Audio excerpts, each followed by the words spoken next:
taş, taş, taş.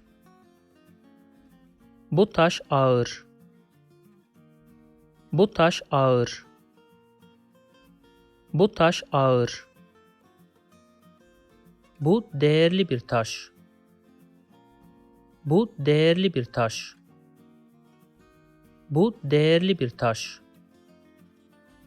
Sahilde taş topladım. Sahilde taş topladım. Sahilde taş topladım. If you like this video, please subscribe to my channel below for more videos on Turkish grammar, vocabulary and pronunciation. Also, if you think this video can benefit somebody else, please share it with them. Last, if you have any comment or request, please provide your feedback in the comment section below and I'll do my best to respond as soon as possible.